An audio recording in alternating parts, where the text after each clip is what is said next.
children, and welcome to today's edition of Storytime with Mr. Griffiths. Today's story is Charlie Cook's favourite book.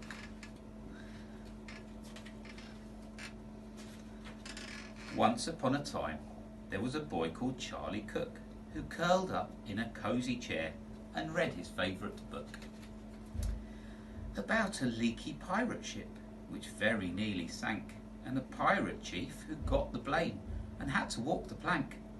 The chief swam to the island and went digging with his hook. At last he found a treasure chest, and in it was a book. About a girl called Goldilocks and three indignant bears, who cried, "Who's had our porridge?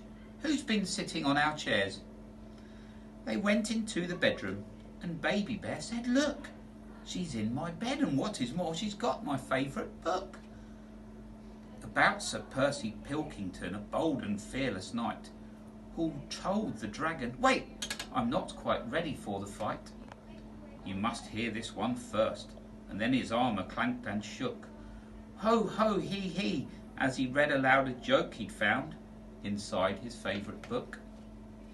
About Rowena Red-a-Lot, a very well-read frog, who jumped upon a lily pad and jumped upon a log, then jumped into the library which stood beside the brook, and went, "Read it, read it, read it," as she jumped upon the book. About an oak tree full of birds, each bird had built a nest, and they had had a competition to decide which one was best. They chose an owl to judge it, and the winner was a rook, whose nest was lined with pages from his very favourite book. About a girl who saw a flying saucer in the sky.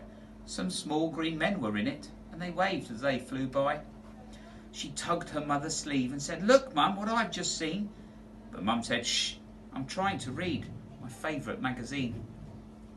About a wicked jewel thief who stole the king's best crown, but then got stuck behind some sheep, which slowed his car right down. The king dialed 999, and soon the cops had caught the crook and flung him into prison, where he read his favourite book. About a greedy crocodile who got fed up with fish and went on land to try to find some other kind of dish. He went into a bookshop, and he there grew even greedier, while reading on page 90 of a large encyclopedia. About the biggest birthday cake the world had ever seen. A team of royal cake makers had made it for the Queen. The cake was so delicious that a famous spaceman took a slice of it to Jupiter. He also took a book. About a ghost who glided round a castle every night, carrying her head and giving everyone a fright. She kept it up till morning, then she found a shady nook and put her head back on again to read her favourite book.